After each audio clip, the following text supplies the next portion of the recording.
We've got too much uncertainty from that. So what this means is on the weekend, talking to investors, talking to traders, they just have no idea what they're looking at as their next catalyst. In a financial market, you have certain triggers you look at. It can tend to be credit markets, you can tend to get excess discounts in equity markets, you get turning points, you get positions cleaned out in FX. The problem today is no trader, no portfolio manager is skilled and experienced and qualified to plot out how a pandemic is going to affect the market. So it's not just that we need a circuit breaker for financial markets, we need a circuit breaker for the epidemic. So that means that we're heading towards recessions in many economies around the world, but we don't even know whether that's the reset. How bad will the epidemic get? I'm Mark Cudmore, Global Managing Editor for the Markets Live blog, where you can get all your updates on markets 24 hours a day.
We are introducing New York State Clean hand sanitizer made conveniently by the state of New York.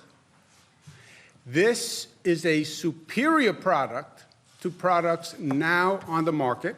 World Health Organization, CDC, all those people suggest 60% alcohol content. Purell, competitor to New York State Clean, 70% alcohol. This is 75%. Our current capacity is 100,000 gallons per week, and we're going to be ramping up. We'll be providing this to governmental agencies, schools, the MTA, prisons, etc.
Please, the story I'm trying to tell is a story of timely and targeted micro forms of assistance, not gargantuan across the board, throw money at the problem, which has never worked in the past, because we think we will get out of this within months. Un espacio para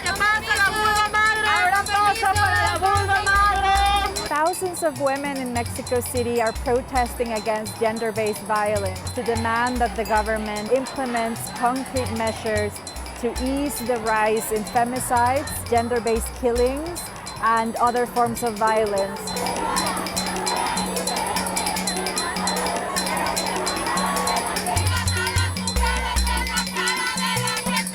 México es como si estuviéramos en un estado de guerra. Estamos en una crisis humanitaria por la cantidad de mujeres desaparecidas y asesinadas. En este andar sola estamos en un estado de vulnerabilidad aún mayor. Nos hemos percatado que el unirnos nos fortalece, nos da esa fuerza que necesitamos para ser escuchadas. Compartiendo nuestras historias, sabemos que hay mucho en común. The protests have turned violent. Some protesters started breaking and spray painting buildings. President Andrés Manuel López Obrador had tried to dismiss the protest actions against his government as politically motivated, but the women are sending a strong message. This has nothing to do with politics. It has to do with the violence that women in Mexico face daily.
I don't think people know how big the Karoo is, but it's basically the whole central part of South Africa. And there has been people that took their own life just out of hopelessness.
The big concern now will be what's going to happen to Coachella and Stagecoach. If you lose both of those, you lose almost $1 billion of revenue in the valley. So every city needs to be very proactive of what they're going to do to try to compensate for this loss. It's a historic day for markets. It's an environment we've not seen since 2008 and perhaps even long before then. For many asset classes, these are moves that are unprecedented. I I think one of the great concerns for markets at the moment is we don't actually know how this crisis will play out. In many ways, it's not as bad as 2008 in terms it's not a financial market-led crisis.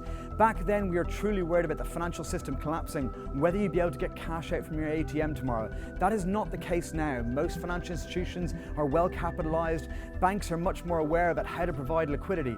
But there's a much more worrying thing here, the coronavirus epidemic. We've not traded something like this in modern financial markets. It looks like it's an equivalent kind of pandemic in terms of investors' minds to the Spanish flu. We've got too much uncertainty from that. So what this means is on the weekend, talking to investors, talking to traders, they just have no idea what they're looking at as their next catalyst. In a financial market, you have certain triggers you look at. It can tend to be credit markets, you can tend to get excess discounts in equity markets, you get turning points, you get positions cleaned out in FX. The problem today is no trader, no portfolio manager is skilled and experienced and qualified to plot out how a pandemic is going to affect the market. So it's not just that we need a circuit breaker for financial markets, we need a circuit breaker for the epidemic.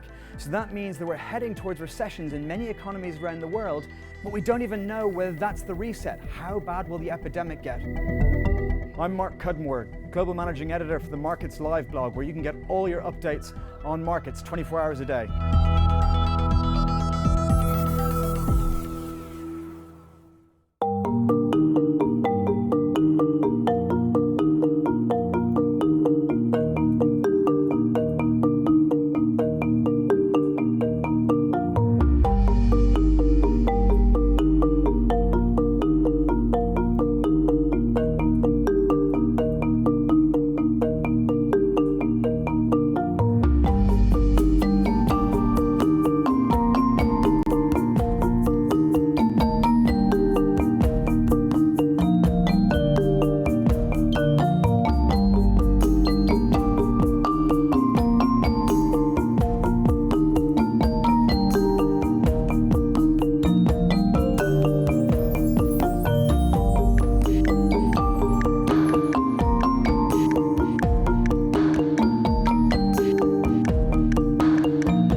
We are introducing New York State Clean hand sanitizer made conveniently by the state of New York. This is a superior product to products now on the market. World Health Organization, CDC, all those people suggest 60% alcohol content. Purell, competitor to New York State Clean, 70% alcohol. This is 75%. Our current capacity is 100,000 gallons per week, and we're going to be ramping up. We'll be providing this to governmental agencies, schools, the MTA, prisons, etc.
just here in the last few hours, including about the number of Republican lawmakers who are now choosing to self-quarantine after they were told that they did in fact come in contact with that person who did political conference in Washington now has been positive for coronavirus. Of course, two of those lawmakers have interacted with the president extensively.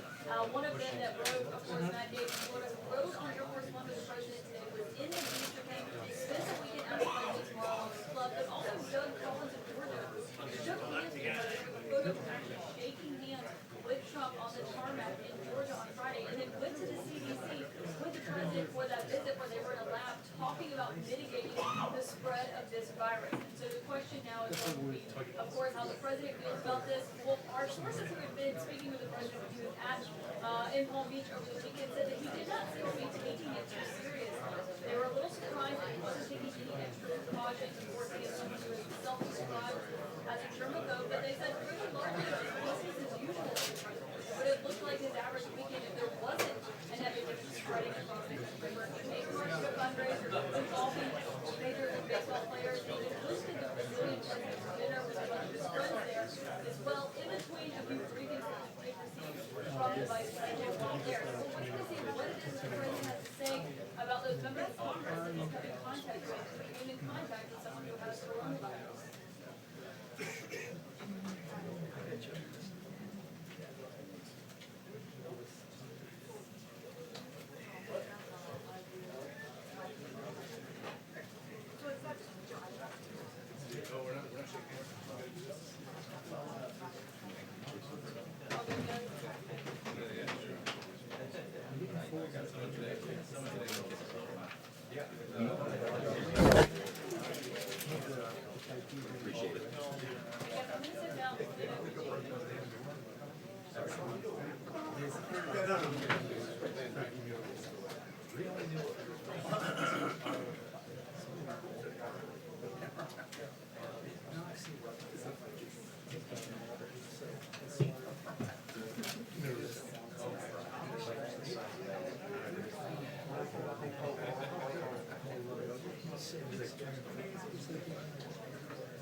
Oh, yeah.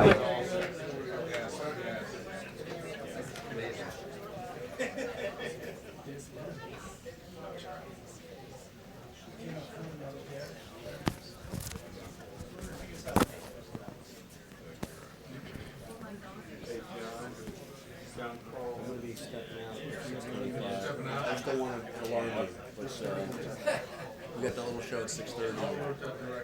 Okay, all right. Leave it protest.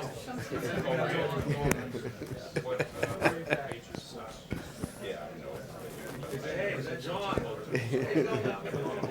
Carl, we're gonna have to work on that here. What's wrong with it? It's sticking way out there. Yes. Move it down the back further to make it tight. There you go.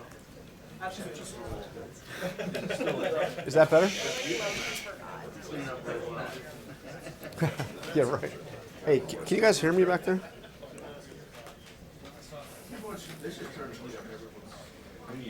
Can you guys hear me? Hey, can you guys hear me?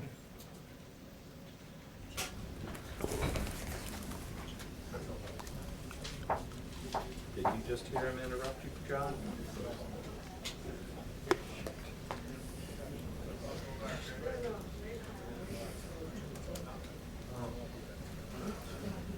Phone's on stun.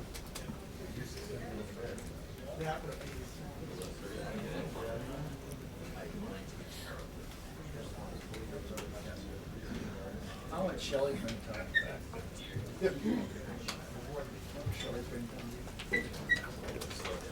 Yep.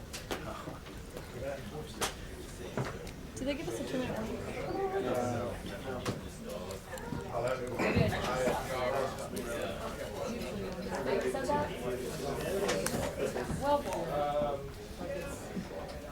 Barry, is it okay now?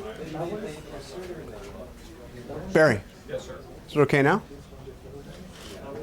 I thought that they were trying to talk to you. No, but I'm talking about this, is it? Oh, yeah, it looks perfect. You can do the show. See? See? Just want you to look I mean, absolutely as handsome as you are.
Those are plastic cups, all just on top of each other.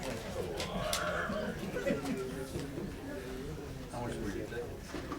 I paid 66, but I had a really good place. Oh my God. And those were, there's 6 tiers, 6 tiers, that was tier 3. I mean, you can get some cheaper, but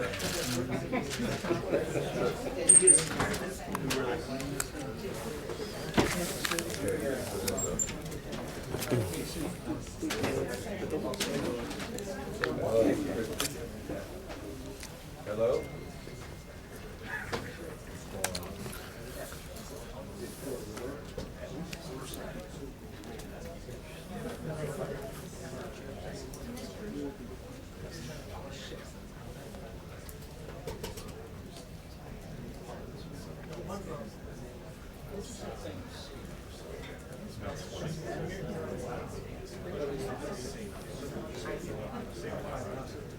Yeah, well, he wasn't supposed to come to this briefing. It certainly wasn't on his schedule. Instead, we were expecting to see the vice president and other members of the coronavirus task force. But just a few moments ago, they came in, they swapped out the seal, and now there's the presidential seal on this lectern, as we are now expecting to see the president any minute now. And of course, this is going to be his first public appearance since that news broke that several lawmakers who attended that political conference, the same one the president also spoke at, are now self-quarantining because someone there has tested positive for coronavirus and they are said to have interacted with that person. Of course, 2 of those lawmakers are people who have interacted extensively with the president in recent days, including just a few hours ago on Air Force One, as one of them flew home with him from Florida after he held that political fundraiser earlier today. So we're waiting to see what the president's not only going to say about that, but also, well, he has spent the day really downplaying this, accusing the media of exaggerating these claims in order to plunge the stock market, but also making comments like saying that this could be good for gas prices, as you've seen the latest developments play out. So there are a lot of questions still about the administration's response to this, though we are expecting him to appear alongside those members of the coronavirus task force, and there are still questions for them too, like whether or not they're prepared for this and if they have enough breathing machines for people, drug plants, or they're not able to get some of them that are made in China, things like that that are really pressing questions for the president and the members of his coronavirus task force.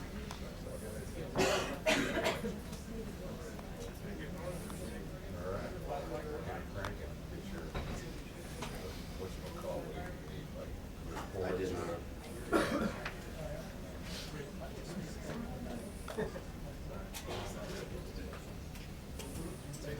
Can I pop down, guys?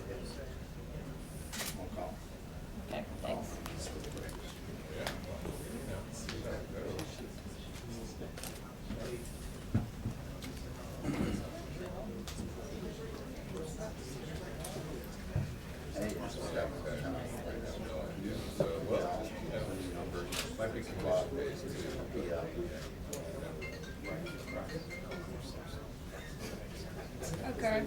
Yeah, Caesar. Yeah, exactly. All right, well, I'll have Cindy call you. When you said move to Caesar, Caesar's going to control it. Okay. All right. Thanks for calling.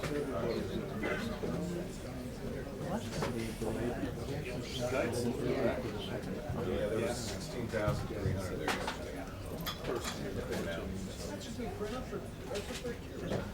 That's only the third home. My son and I were talking about going down there. That was the thing, yesterday we went because we were like, for me it was the only time I was gonna get to go. Yeah. The briefing will now begin at 6:30. I just said that. Guys, they just got 6:30. That's awesome. That's not listening to me, Now, of course, I said 6:30 a.m. well, yeah, you had said They earlier. didn't specify. You had said earlier you don't bet on it. 6:37. Yes, I You did. sure as hell should have, that's for sure.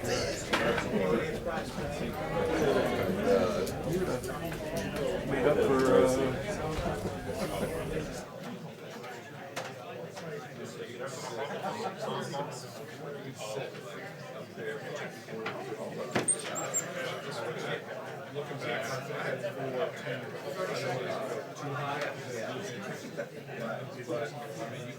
You can go up here, 40 or 50 bucks. I paid 66.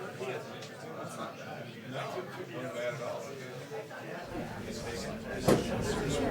Good evening to you, Brad. We were expecting the president was going to get out any minute now, but we just heard over the overhead PA system that the briefing is now been pushed back to 6:30, but we are still expecting the president to lead. This would be the president's first in-person comment in the past 48 hours on the coronavirus. Certainly, he has been very prolific on Twitter today, talking not just about the virus, but what's going on with the economy.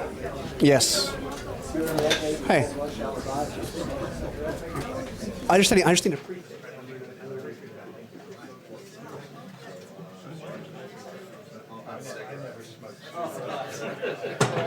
okay, never mind.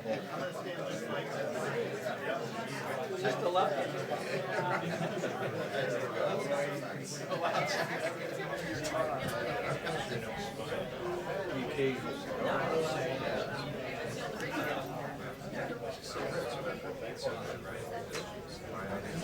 Hey, it's John Carl for Claire.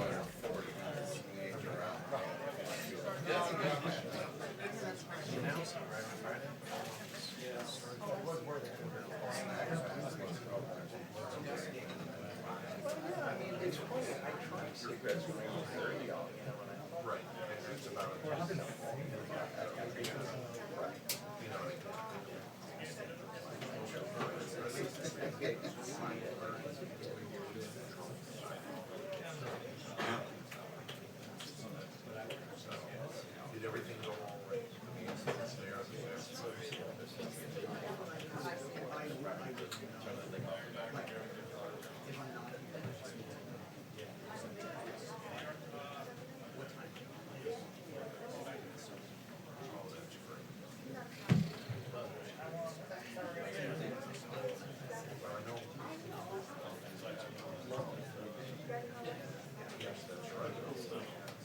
I've never used the barometer.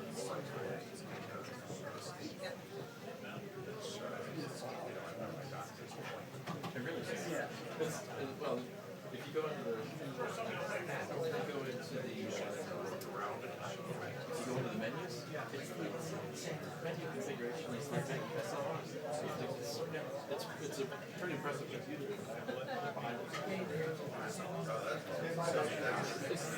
Yeah. What's sure? It would help us out if we're a little bit quiet. But I'm not going to sure.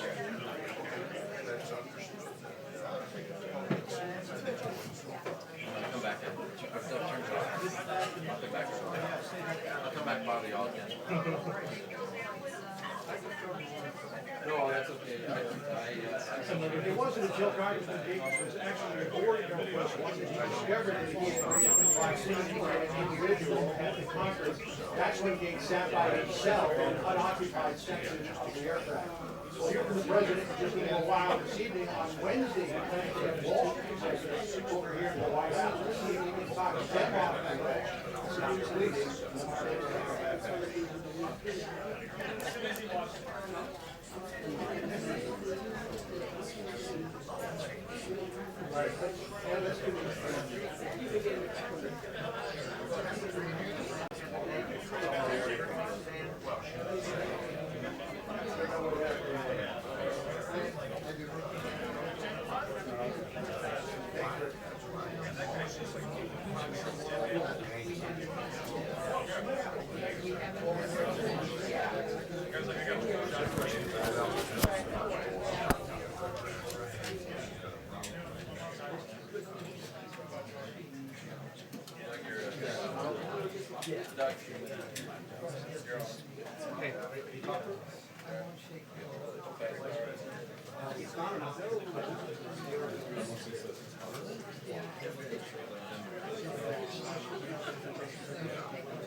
Ready to go? Okay, here we go. Very good evening. The president's briefing here at the White House were his first in-person comments in the past 48 hours. But certainly, the president has been prolific on Twitter all day today, talking not just about the coronavirus, but his concerns for the economy as well.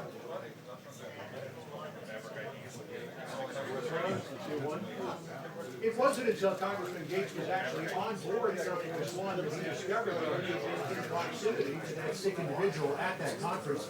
That's when Gates took the oath in his... It wasn't until Congressman Gates was actually on board Air Force One that he discovered that he had been in contact with that individual at the CPAC conference. Gates sat by himself in the aircraft for the rest of that trip. The president, in addition to today's briefing, is going to continue his focus on the economy. He will be inviting over to the White House Wall Street executives on Wednesday to see if he can talk them off the ledge and stop the bleeding in the markets. Luke? Talk them off the ledge, man. Good job.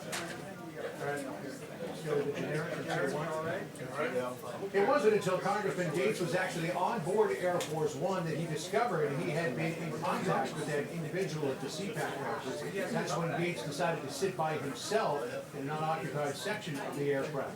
In addition to today's briefing, the president will have Wall Street executives over to the White House to try to talk them off the ledge and see if he can stop the bleeding in the markets. At the White House, John Roberts, Fox News. Yeah, I'm glad I made it. 85% President Trump with big concerns about the coronavirus and big concerns about the American economy. I'm John Roberts at the White House. I'll have that story coming up. I have some. Thanks, sir. I think you've done this before. Live is much better than recording. Oh, absolutely. Absolutely. There's not that same sense of you damn well better get it. Yeah, exactly. There's not that same sense of the adrenaline coursing through your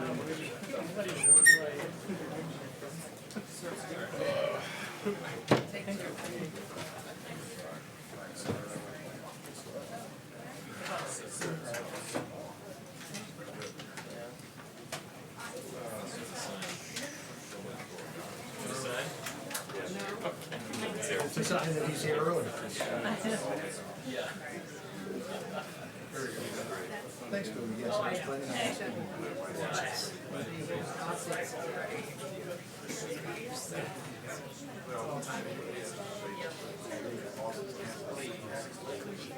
Right. Right now, he's been in contact with the Pence. How about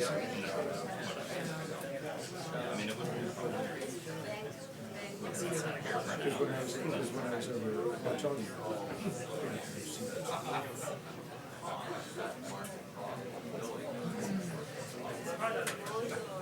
Did Sage see Helen?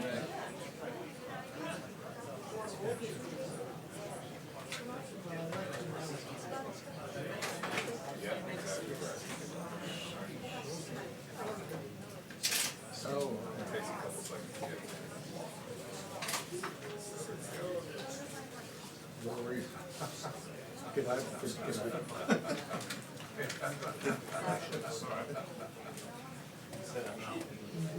All right, we'll see you in 4 days. Are you doing Halloween candy left over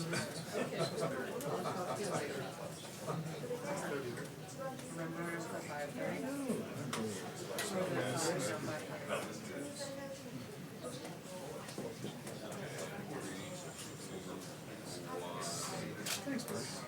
Oh, yeah. Well, the briefing's now at 6:30, so.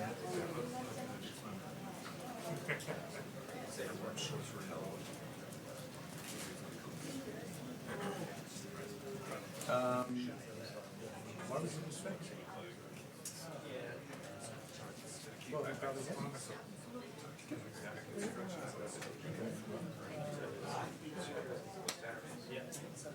What was it? I mean, there's no reason for it. That's it. Yeah.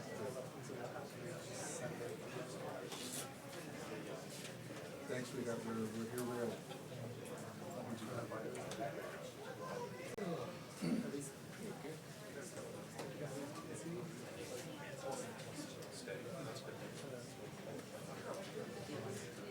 Sorry, guys, let's get out.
Yeah, and certainly he wants to address it.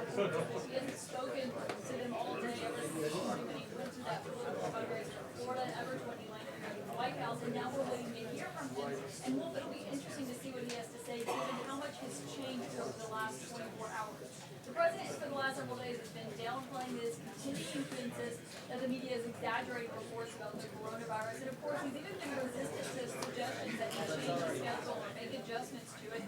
And on Saturday night, when a reporter asked him if he was concerned about coronavirus coming toward Washington, he said no, he was not concerned at all. The wolf now it counts, given the fact that 2 lawmakers the president has interacted with in recent days are now self-quarantining because they interacted with another individual who was tested positive for coronavirus. One of those is Doug Collins of Georgia, who you can see from this photo shook the president's hand when he landed in Atlanta on Friday and then toured the Centers for Disease Control and Prevention at their headquarters alongside the president, so spending a good amount of time with him. And then, of course, the president traveled down to his Mar-a-Lago club in Palm Beach, where he was joined by Congressman Matt Gaetz of Florida, who was with the president on Saturday, and then, of course, flew back with the president on Air Force One today, only to learn that he too interacted with that individual who is now testing positive for coronavirus. So that's 2 lawmakers who are now self-quarantined that have been in the physical presence of the president in the last 3 days. We have not heard from the White House whether or not they have any kind of level of concern about that, what the doctor at the White House is going to say, or those other health officials that are on the coronavirus task force with the vice president. But that's what we're waiting to hear, and the president is expected to come out here essentially any minute now.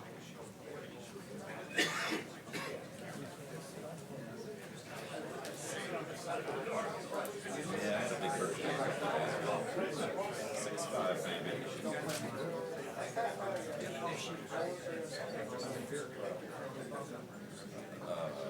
What? Huh? What? Where am I? Super Thursday.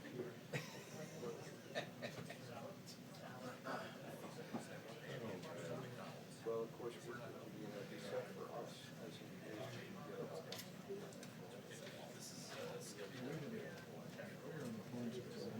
Yeah.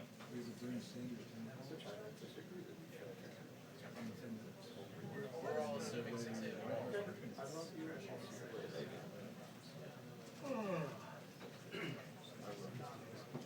So we start this tomorrow at 6:30, huh? Oh, hey. No, it's going to be any food for me there. No, it's tomorrow at 6:30. So at least we can live in town for a couple days.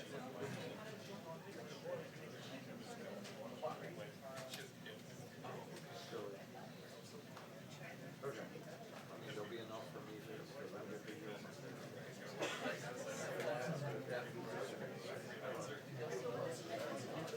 In case there's a gas. My turn.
Barry.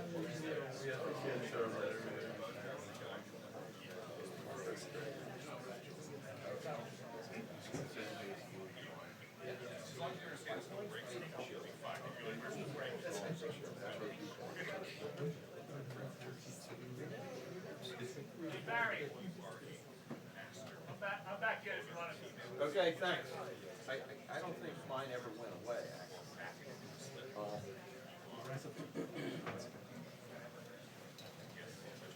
We made it with ground turkey and ground beef.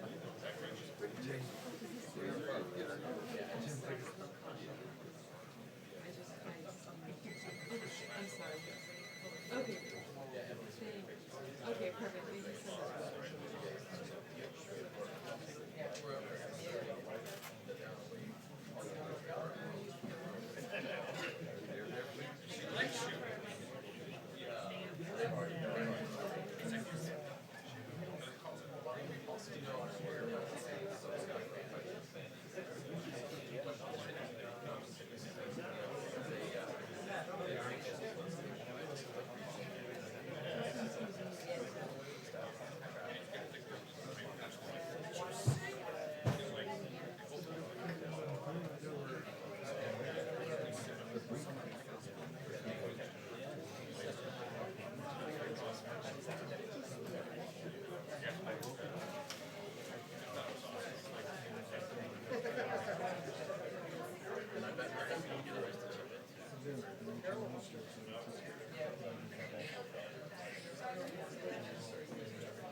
much.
Who's the bookie? Who's the bookie? 637.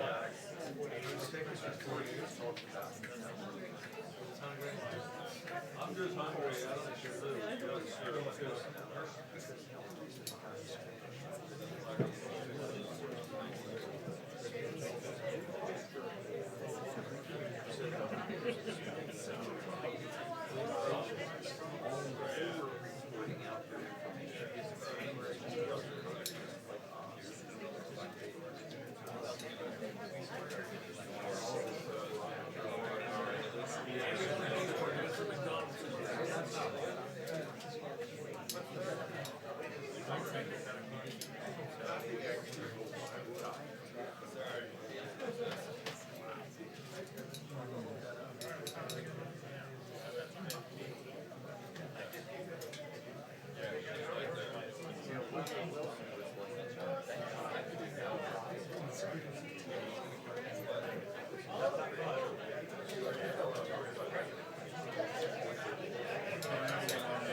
Hour and a half more.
Get in there?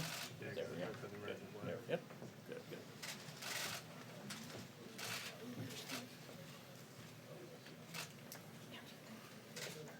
You guys waiting on somebody?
Thank you very much. We just attended a very important task force meeting on the virus that everybody is talking about all over the world, no matter where you go. That's what's on people's minds. And we are going to take care of and have been taking care of the American public and the American economy. We are going to be asking tomorrow, we're seeing the Senate. We're going to be meeting with House Republicans, Mitch McConnell, everybody, and discussing a possible payroll tax cut or relief, substantial relief, very substantial relief. That's a big number. We're also going to be talking about hourly wage earners getting help so that they can be in a position where they're not going to ever miss a paycheck. We're going to be working with companies and small companies, large companies, a lot of companies, so that they don't get penalized for something that's not their fault. It's not their fault. It's not our country's fault. This was something that we were thrown into, and we're going to handle it, and we have been handling it very well. The big decision was early when we shut down our borders. We're the first ones ever to do that. We've never done that in our country before. We would have a situation that would be a lot more dire. Also, we're going to be seeing Small Business Administration and creating loans for small businesses. We're also working with the industries, including the airline industry, the cruise ship industry, which obviously will be hit. We're working with them very, very strongly. We want them to travel. We want people to travel to certain locations and not to other locations at this moment. And hopefully that will straighten out sooner rather than later. But we're working with the industries, and in particular those two industries. We're also talking to the hotel industry. In some places actually will do well, and some places probably won't do well at all, but we're working also with the hotel industry. But the main thing is that we're taking care of the American public, and we will be taking care of the American public. And I really appreciate the professionals behind me and the professionals actually behind them in a different room. We have a tremendous team, and it's headed up by our great Vice President, Mike Pence. And I want to thank Mike because he's been working 24 hours a day, just about. He has been working very, very hard, very diligently, and very professionally. And I want to thank him. I want to thank the team. And I'll have Mike say a few words. Thank you very much. Thank you. Yes. Thank you, Mr. President. We just completed today's meeting of the White House Coronavirus Task Force. We had the opportunity to brief the President today on a broad range of issues. And once again, because of the unprecedented action that President Trump took in January, suspending all travel from China, establishing travel advisories for portions of South Korea and Italy, establishing screening of all direct flights, all passengers from all airports, Italy and South Korea. We have bought a considerable amount of time, according to all the health experts, to deal with the coronavirus here in the United States. In fact, as I stand before you today, the risk of contracting the coronavirus to the American public remains low, and the risk of serious disease among the American public also remains low. That being said, the President did deploy not just a whole-of-government approach, but also a whole-of-America approach. And last week, at the President's direction, we met with leaders in industries from nursing homes to airlines, pharmaceutical companies, commercial labs, and it's had great impact. Pharmaceutical companies are already working literally around the clock on the development of therapeutics that will be medicines that can bring relief to people that contract the coronavirus. And I know how pleased the President was to learn that the commercial labs in this country, led by companies like LabCorp and Quest, have already brought a test forward and are taking that to market effective today. This week, at the President's direction, we'll be meeting with hospital CEOs, health insurance CEOs, and all building on top of what the President will be announcing tomorrow with regard to economic relief for working Americans. We also met today in a conference call with 47 of America's governors. We were able to brief them on the latest, the progress that we've made. We were able to confirm with them that testing is now available in all state labs in every state in the country. Over 1 million tests have been distributed before the end of this week. Another 4 million tests will be distributed. But as I said before, with the deployment of the commercial labs, we literally are going to see a dramatic increase in the availability of testing, and that's all a direct result of the president's leadership. Today, in a few moments, we will outline community guidance that Dr. Birx and Dr. Fauci will be publishing. The President's direction, we're going to be providing guidance about how to keep your home safe, how to keep your business safe, how to keep safe and healthy at your school, and we'll be publishing that information and speaking about that. A brief word about the Grand Princess. The Grand Princess has docked this afternoon in Oakland, California, at a commercial dock. 25 children, we were happy to learn through the screening over the last 2 days. The 25 children on the ship are all healthy. Of the people that have contracted the coronavirus, 21 in all, they are being dealt with in proper isolation, working with health authorities in California. We hope before the end of today to begin to disembark California residents to Travis Air Force Base and Miramar. We've made arrangements with Canada and the UK to take their passengers back. They'll be transported directly to the tarmac, charter flights home, and tomorrow the remaining passengers will be transported again through very, very carefully controlled environments, buses, out to the tarmac and flown to military bases in Georgia and Texas.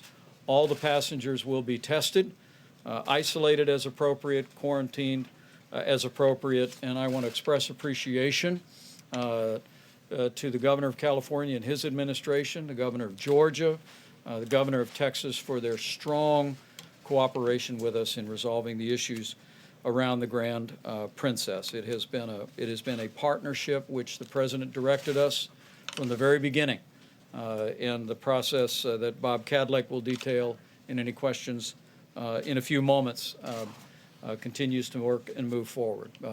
The remaining people on the ship, the crew itself, will push off from the dock, and they will be quarantined and observed and treated shipboard. But the President made the priority to get the Americans ashore, and we're in the process of doing that, as well as returning foreign nationals. Let me just say one other point. As the President has spoken today to congressional leadership, one of the things that I informed the President that I'd been hearing from governors is the concern about hourly wage earners in this country feeling that they had to go to work even if they were ill.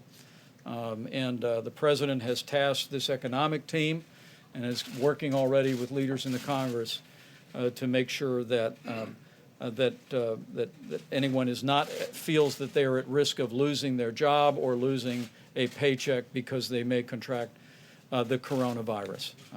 When we tell people if you're sick, stay home, and the President has tasked the team with developing economic policies that will make it very, very clear that we're going to stand by those hardworking Americans, stand by those businesses, large and small, and make it possible for us, as the President said from the very beginning, to put the health of America first.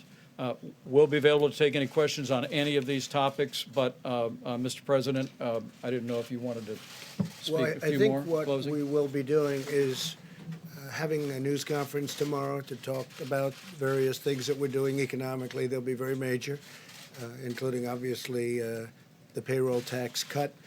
And so we'll be meeting again tomorrow afternoon. We'll be coming back from the Senate. We have a lot of very important meetings set up. And we'll have a press conference sometime after that.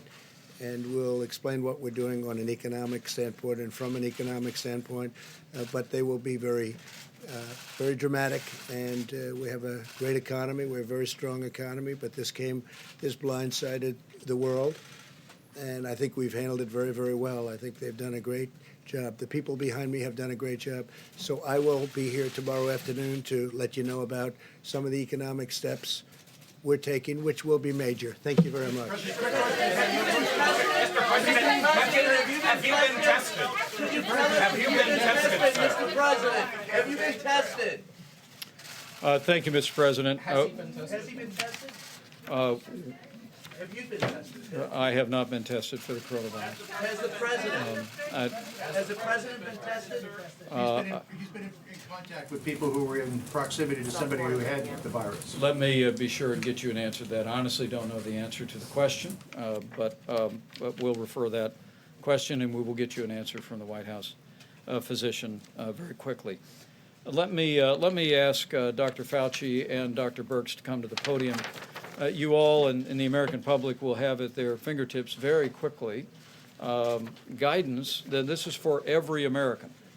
We're working with communities like the Seattle area, like portions of California, New York, and Florida that have what we call community spread, a concentration of coronavirus cases. But we directed our team to come up with helpful recommendations for every American family, every American business and school. And if Dr. Birx and Dr. Fauci step forward, they can outline that for you. Great, thank you. Good evening. It was good getting out last week, meeting with communities. We know that the real solutions to this is every American has a role in stopping the spread of the virus. And so we wanted to really put out guidance for every American and every community that was practical and common sense, but detailed in a way that everyone would know precisely what to do.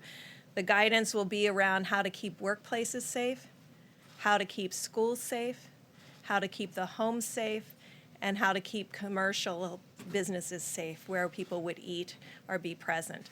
The importance about this is we believe that communities are at the center of this. I came from a field where it was the communities that really solved our issues around HIV prevention. And so we're very much speaking to the communities and the American people about what can be done. All of this information came from a paper that Dr. Fauci provided from the Australians, first author Dalton. So you can actually look up the scientific evidence that informed each of these guidelines. But we will be providing that this evening in great detail so that every mother, father, child, son, daughter, caregiver will know precisely what to do and what to ask for. Dr. Fauci? Yeah. Just to reiterate what Dr. Birx said, it was as simple as that. We have been speaking about the kinds of things that would keep our citizens safe in a variety of environments. We've been speaking about on telephone calls, we've been speaking about at conferences. The CDC has been talking about this for a long time, as has Dr. Birx and I. So we thought we would put it together in a neat formed way that would be available to the general public. What Dr. Birx had mentioned is that just the other day I got one of many, many emails where some of my colleagues that I know from Australia actually decided they were going to write a paper on it and make a number of boxes, which was exactly saying what we had been talking about. So we came up with the idea it would be very good for clarity. So why don't we just put it together, edit it a little, and put it in a way that people can look, what about the home? What about the school? What about the workplace? These are really simple, low-tech things. There's nothing in there that's complicated, but it's just stated in a way that's clear that people can understand. I might ask the Surgeon General if there's anything about the guidance you want to reflect on. Well, one thing I want folks to know is that we have been looking at the data from around the world, and we now know more than we ever have about who is at risk. Who is at risk, and I hope you will help us communicate this to the American people, are people over the age of 60. They're much more likely to develop complications from the coronavirus and to be hospitalized from the coronavirus. The average age of death is age 80. Now, what we also want communities to know is that if you are a child or young adult, you're more likely to die from the flu if you get it than you are to die from coronavirus. So there is something about being young that is protective. We want people to be reassured by that. We want people to know that we are really focusing in on those groups that are at highest risk for complications and helping them understand how to be safe. And this new advice that's going to be coming out tomorrow is designed to keep our community safe, to help keep the most vulnerable safe. And it's important to understand that even though young people aren't at risk for dying from coronavirus, they can potentially spread that to older people in the communities and people with chronic diseases. So it's important we all take precautions, washing our hands, covering our cough, keeping our distance from people who are sick, and taking the steps that will be coming out in this new guidance to help make sure we're doing everything we know possible to keep our most vulnerable protected. Great. Well done. Thank you. And I'm going to, I think the Surgeon General raises a very important point. You know, my mother is 88 years young. My stepfather's about the same age. This is just a really good time. What Dr. Fauci tells us, what the experts tell us is to look after family members, loved ones who are senior citizens, and particularly those who have serious underlying health conditions. All the data, Dr. Birx confirms to us that they're the most vulnerable to serious consequences if they contract the coronavirus. But the guidance that we would ask members of the media and the American public looking on, you can go to coronavirus.gov.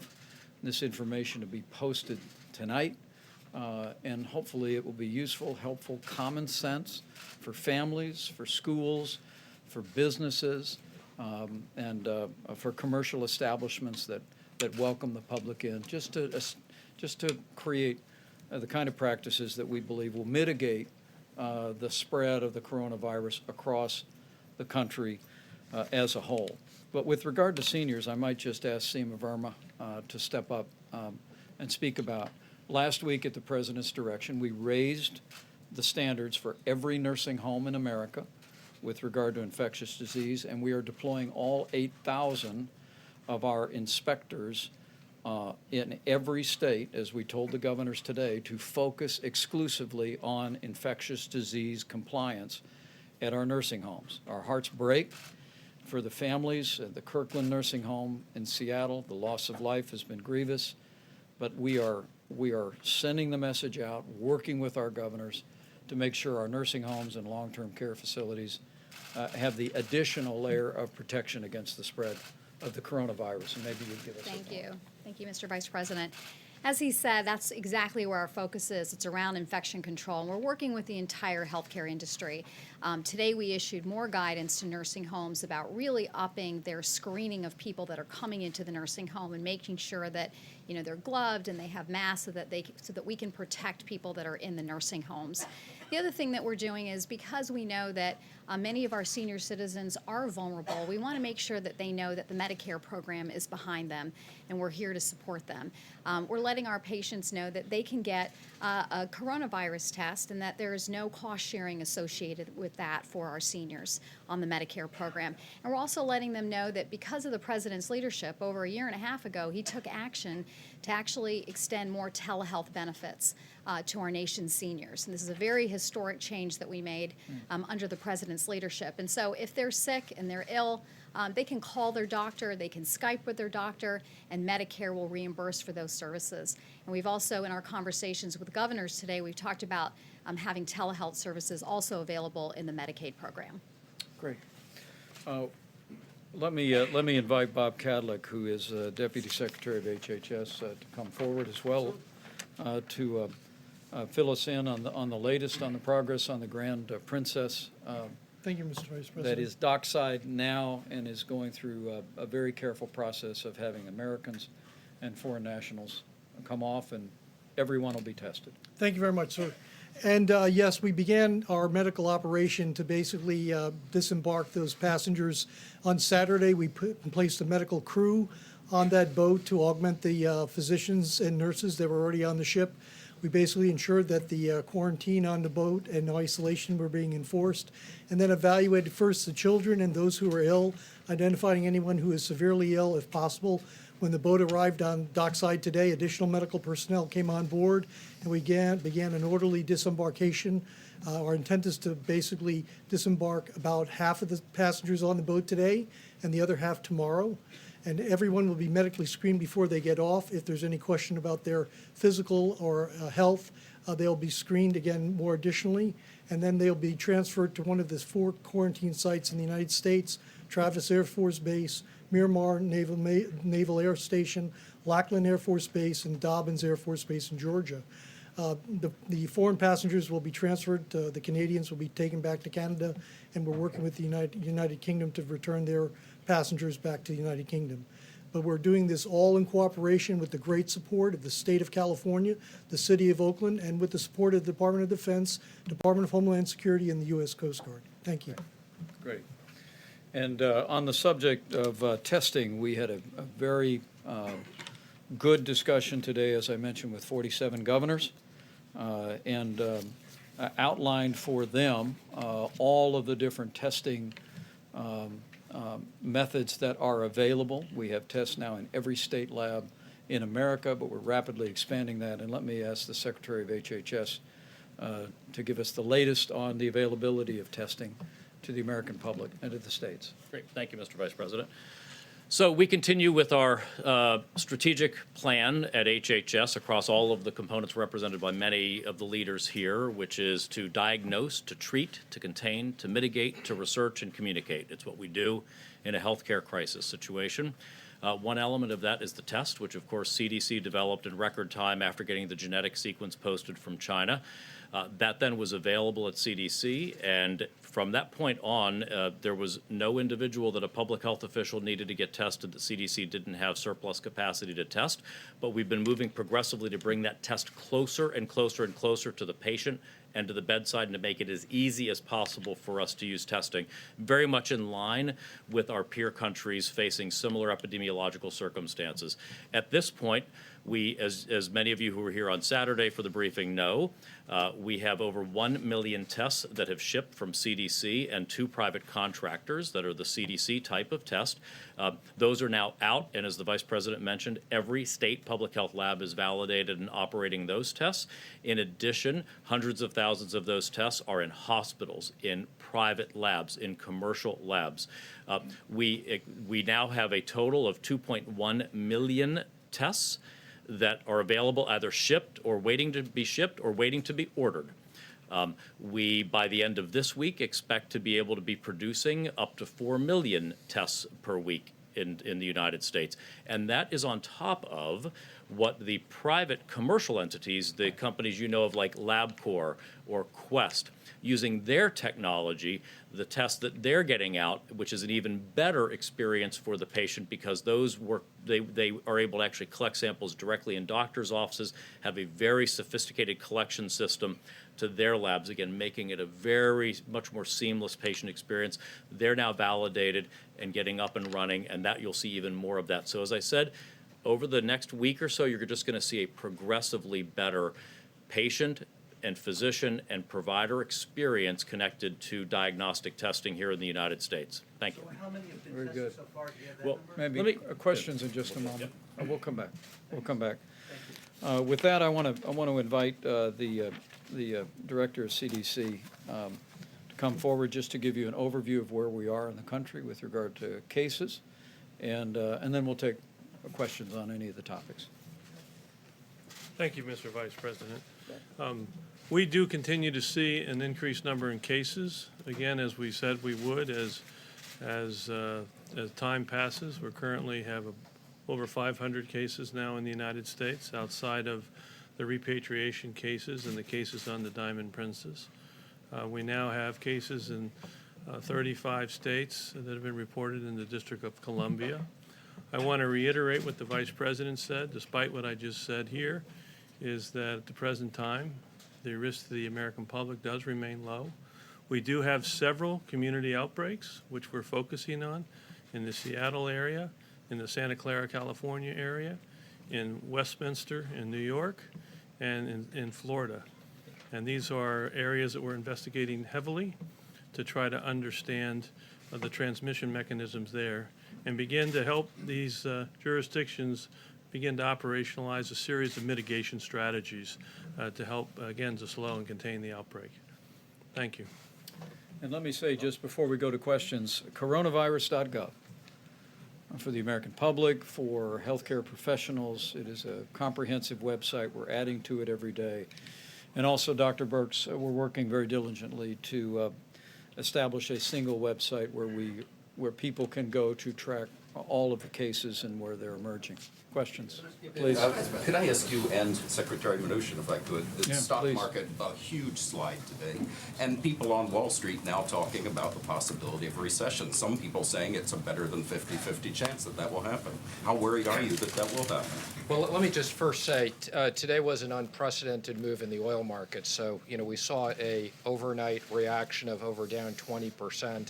And that's obviously what had a major component today on the stock market. But let me just make a couple of comments more broadly about the economy. First of all, we couldn't be more pleased that coming into the situation with the coronavirus, the U.S. has the most resilient economy in the world. You saw a very large economic jobs number last month, and we couldn't be more pleased that the president's economic programs of tax cuts, regulatory relief, and trade have put the economy in a very good position. I would also just say that I am in daily conversations with Chair Powell. We are committed, and we just had a meeting with the president and the economic team. The president is committed that whatever support we need to provide to the U.S. economy, we will use all our tools, working very closely with the regulators. The president has the bank CEOs coming in this week. We'll be talking to them about what they can do to help small businesses and companies that are impacted. So let me just again emphasize our primary focus is there are parts of the economy that are going to be impacted, especially workers that need to be at home, hardworking people who are at home under quarantine or taking care of their family. We'll be working on a program to address that. We will also be working with small businesses who need liquidity through SBA programs. We're looking at alternatives at the IRS. We have large tax payments coming up of providing certain relief to companies and individuals for liquidity. So the president is 100% committed that we will provide whatever tools we need, that the economy will be in very good shape a year from now. This is not like the financial crisis where we don't know the end in sight. This is about providing proper tools and liquidity to get through the next few months. Yeah. Follow up? Well, let me just say there are certain authorities that the president has that we can do on our own, and we've already cataloged those tools. We have a large group, a sub-task force of Treasury and NEC working on this. We are also working with bipartisan leadership on a whole range of alternatives that we'll be discussing with them tomorrow. And as you know, we had bipartisan agreement on the spending deal. We will use the same approach to work with the leadership on the House and the Senate on this. What's the number You just said that you have not been tested. You said you don't know if the president has been tested, but today we learned that the president has interacted with 2 lawmakers who have interacted with someone who is positive for coronavirus. So why not get tested?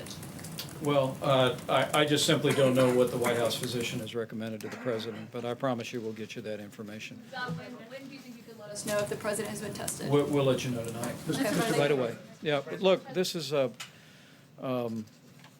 obviously the White House physician is their directive is to see to the health and well-being of the President of the United States, and we'll get you a very direct answer on that.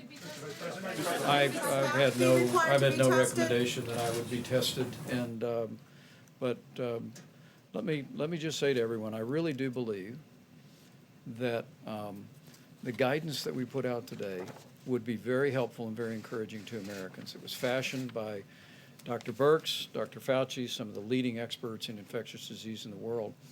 And for families that are looking on tonight to go to coronavirus.gov, you can find information about how you can just make your home safer, your family safer, your school safer, your business safer, and we recommend that to your attention. Yes, please. President, do you believe, and does the president believe, that what happened in the stock market today and what we're seeing among American industries, some of which the president named today as being affected and in trouble here, are in any way a result of this White House's reaction to the coronavirus crisis? Is this the markets and American businesses saying that you guys are not enough in charge and didn't think enough ahead? Well, I have to tell you, I'm about a week and a half into being asked to lead the President's White House Coronavirus Task Force. And the men and women standing behind me and all the men and women standing behind them have done a remarkable job responding to this. The President's decision to suspend all travel from China, Dr. Fauci, I think, reflected just last night on national television about the time that bought us, the decisive action in declaring a public health emergency.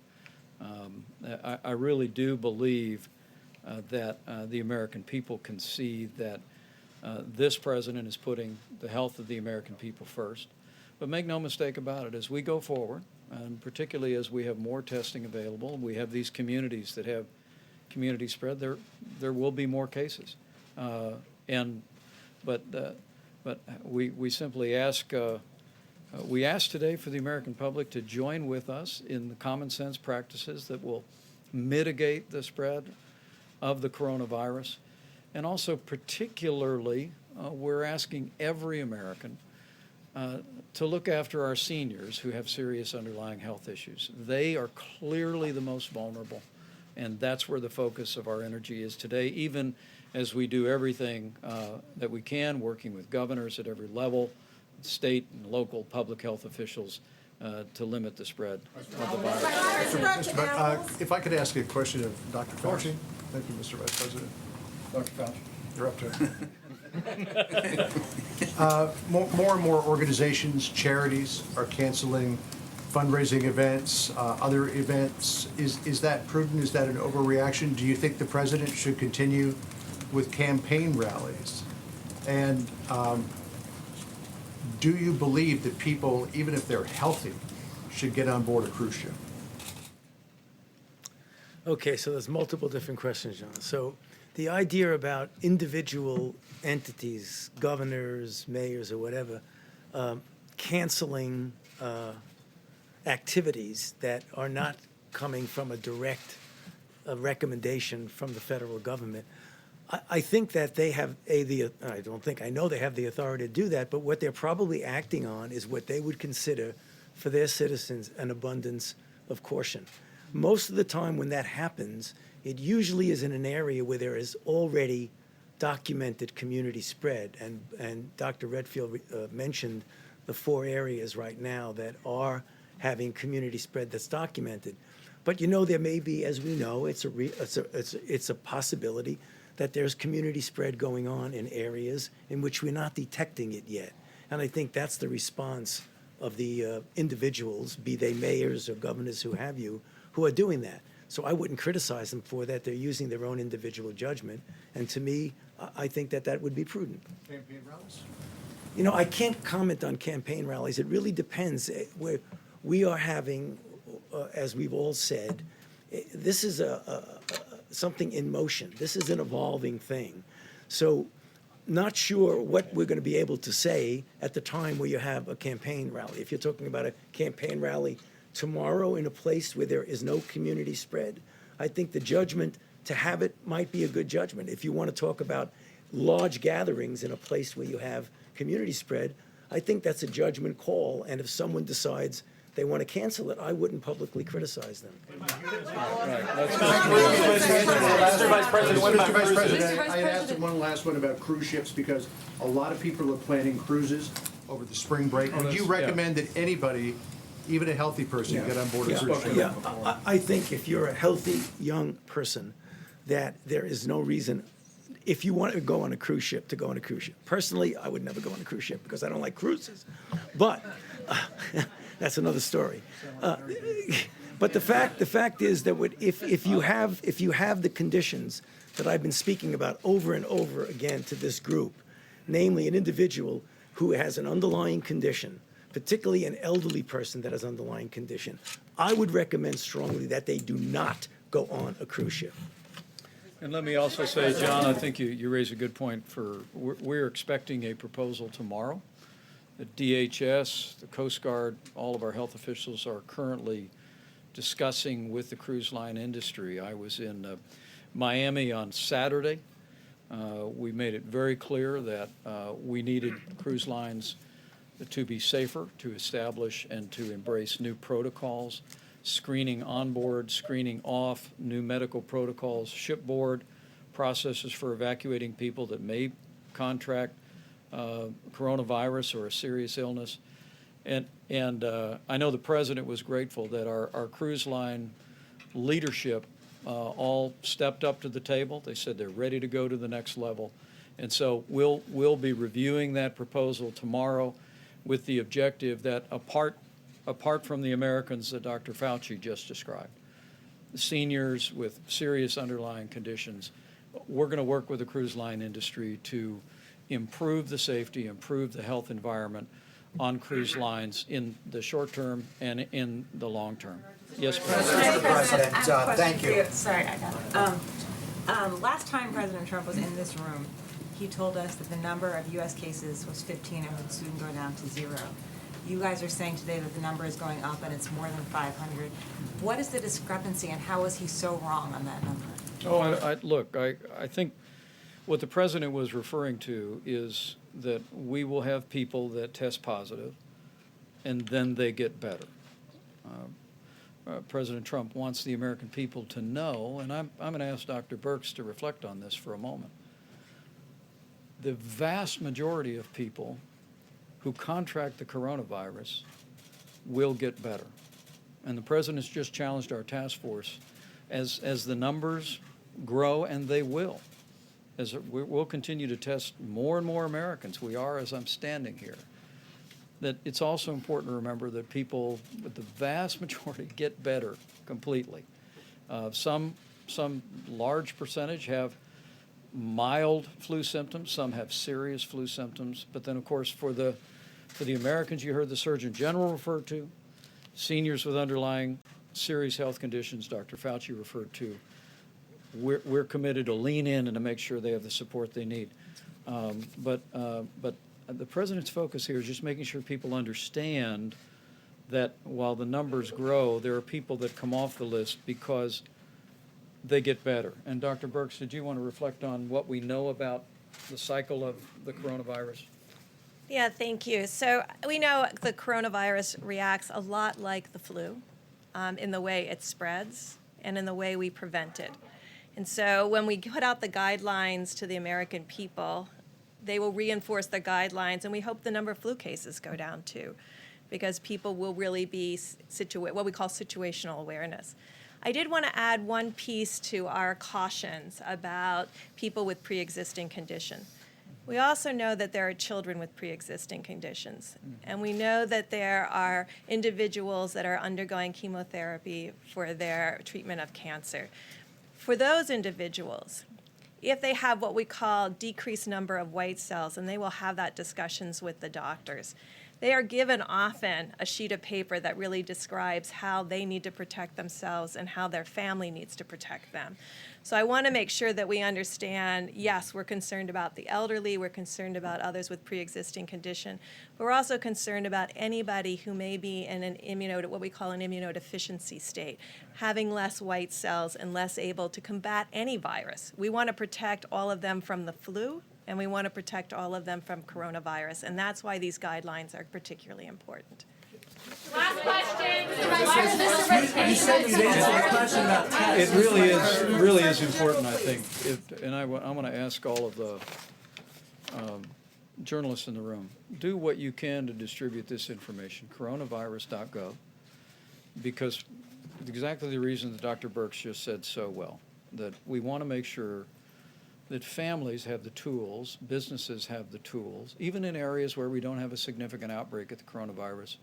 We want to make sure that the American people have the tools to prevent the spread of the coronavirus, particularly with regard to the most vulnerable. Yes, Mr. Vice President, earlier you said you'd tell us how many Americans have already been tested. And as a follow-up to a question that was asked earlier, are the president's tweets hurting your efforts at all? Because he's accused the Democrats and some of the members of the press of making more of this than he says it is. He's made lighter of it than you all have here. So has his tweets hurt you, and can you please tell us how many Americans have been tested? I'm happy to do that. The president's leadership has made the difference here. I heard it again today from 47 governors. Governor Larry Hogan joined me in the Situation Room. He's the chairman of the National Governors Association.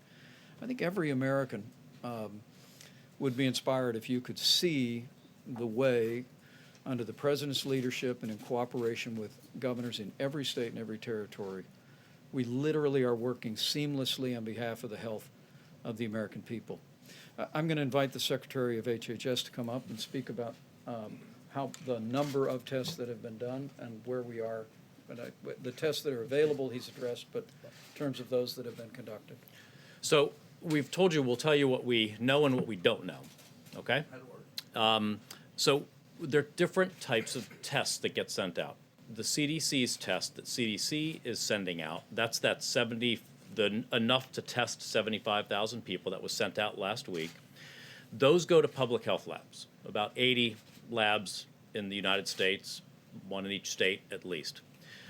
Those report results back in to the CDC because they're part of the public health network.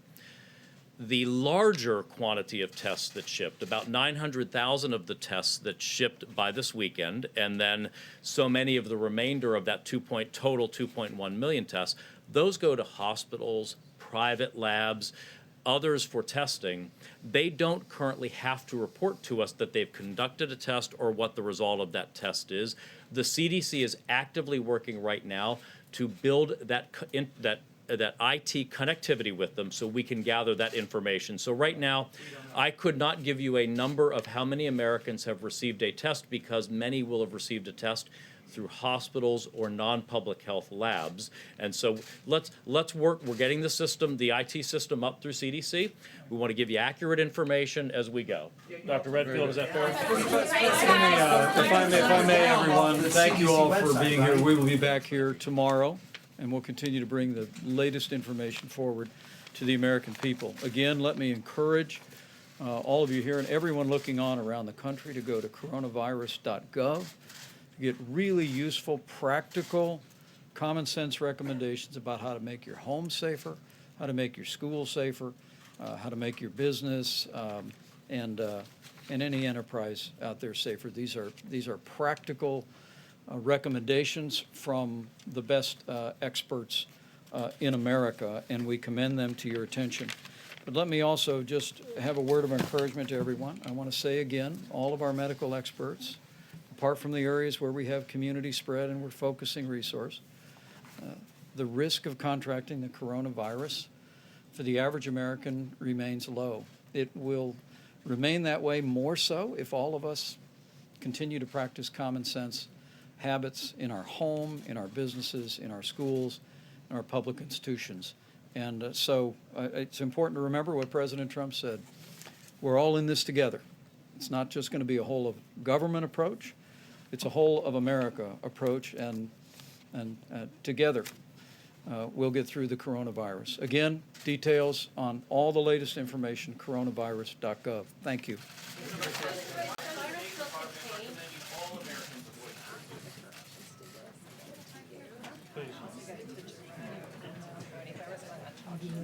Please.